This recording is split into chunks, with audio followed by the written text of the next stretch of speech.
भाव से कुभाव से कैसे भी आप गाएं, भगवान का स्वभाव है उसे मुक्ति देना, उसका कल्याण करना। जैसे आप अग्नि में हाथ चाहे जान करके रख दें और अग्नि में हाथ चाहे अनजाने में रख दें, कभी अग्नि से आपको ये नहीं कहना पड़ेगा कि आप हमें जला दें, कभी नहीं कहना पड़ेगा, क्योंकि अग्नि का स्वभाव है अग्नि की सानिध्य में गई हुई प्रत्येक वस्तु को जला देना, ये अग्नि का स्वभाव है। ऐसे ही महाराज भगवान का ये स्वभाव है, जो गोविंद की चरण शरण में पहुंच जाएं उनकी जय जयकार ही हो जाती है। तो भगवान से भी बड़ी भगवान के नाम की महिमा बताई है, और स्वयं भगवान राम जी सरकार भी अपने नाम की महिमा नहीं जानते। बोलो गोविंद। सकंद रामचरितमानस, वाल्मीकि रामायण, कई रामायण, आनंद रामायण में मैंने प्रसंग पढ़ा है जिस समय लंका में पुल का निर्माण, सेतु का निर्माण चल रहा था।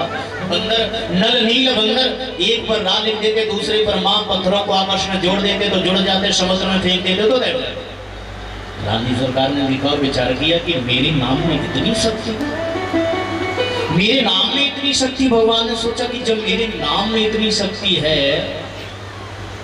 तो राम जी सरकार ने सोचा कि हम तो स्वयं में राम हैं, हमें तो राम लिखना भी नहीं, तो बंदर राम लिख रहे हैं, फिर पहाड़ तैर रहे, तो क्यों ना राम जी सरकार ने सोचा कि क्यों ना ये हम स्वयं पहाड़ उठा करके समुद्र में फेंक दें, ताकि जल्दी से पुल का निर्माण हो जाए, क्योंकि हमें तो राम भी नहीं लिखना है, क्योंकि हम तो स्वयं में राम हैं। अब राम जी सरकार ने जैसे पत्थर का टुकड़ा उठाया समुद्र में फेंकने के लिए, मन में विचार आया, ख्याल आया, कहीं ऐसा ना हो मेरे हाथों से छोड़ा हुआ पत्थर का टुकड़ा कहीं डूब न जाए, और कहीं डूब गया तो बहुत हंसी होगी, सब कहेंगे बंदरों ने पहाड़ तैरा दिए, राम जी सरकार ने छोड़ दिया तो डूब गए। तो राम जी सरकार ने विचार किया पहले प्रैक्टिकल कर लेती है, और प्रैक्टिकल में अगर कहीं पास हो जाते हैं तो जल्दी से आकर के सहयोग करते हैं। अब राम जी सरकार उसी समुद्र के किनारे किनारे चलते चले गए, दूर तक निकल गए, चारों ओर देखा कोई हमें देख तो नहीं रहा। याद रखना, अगर भक्त भगवान से छुप करके कुछ नहीं कर सकते हैं तो भगवान भी कभी भक्तों से छुप करके कुछ नहीं कर रहा। चारों ओर देखा कोई देख तो नहीं रहा। एक पहाड़ उठाया समुद्र में फेंकने के लिए, उधर से अनंत बलवंत हनुमंत लाल जी महाराज एक भारी पहाड़ लिए चले आ रहे, और जैसे हनुमान जी महाराज ने देखा और विचार किया कि पुल तो लंका में बन रहा है और इंजीनियर साहब यहाँ घूम रहे हैं, महाराज ने पर्वत को उतार करके नीचे रख दिया, पीछे झुक करके बैठ गए, सब हाल देखने लगे। राम जी सरकार ने पत्थर को टुकड़े को उठाया और जैसे समुद्र में छोड़ा है, महाराज छोड़ते ही डूब गए। राम जी सरकार ने विचार किया बड़ा अच्छा रहा, यहाँ आकर के इस पत्थर को छोड़ा करके, अगर कहीं वहां बंदरों के बीच में इसे छोड़ देते तो बड़ी हंसी होती, सब कहते बंदरों ने पहाड़ तैरा दिए, राम जी ने छोड़ दिया पत्थर का टुकड़ा, सब डूब गया। तो राम जी सरकार ने विचार किया कि आज नाम करते करते बच गई, बड़ा अच्छा किया यहाँ, और सोचा चलो फिर वहीं चलते हैं। और जैसे ही मुड़ करके चलने लगे, हनुमान जी महाराज सामने चरणों में प्रणाम किया और कहा भगवान आप यहाँ घूम रहे हैं, पुल तो लंका में बन रहा है। राम जी सरकार ने कहा हनुमान जी क्या बताऊं, बड़ा शोरगुल था, ध्वनि प्रदूषण था, बंदर आ जा रहे थे, मैंने सोचा कि थोड़ी देर के लिए कहीं आराम कर लेते, आराम करने के लिए चले गए।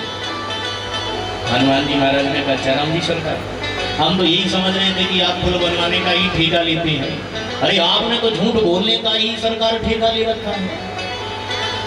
राम जी सरकार ने कहा हनुमान जी मैं समझा नहीं। हनुमान जी महाराज ने कहा राम जी सरकार जो आपने किया है वो सब मैंने देखा है। राम जी सरकार ने कहा हनुमान जी अगर आपने देखा है तो कहना नहीं, किसी से बताना नहीं, नहीं तो बड़ी हमारी हंसी होगी। हनुमान जी महाराज ने कहा नहीं राम जी सरकार, आज से आपने सब भक्तों को ये बता दिया है कि जिसे राम छोड़ देते हैं उसे डूबना ही पड़ता है, और जिसे राम पकड़ लेते हैं वो इस संसार रूपी भवसागर से तैर ही जाता है। तो राम से भी बड़ा राम का नाम बताया है।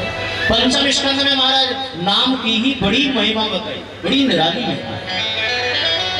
तो महाराज जो उनकी चरण शरण में पहुंच जाए उनके जीवन की जय जयकार ही हो जाए। भरी उनकी आंखों में है कितनी करुणा,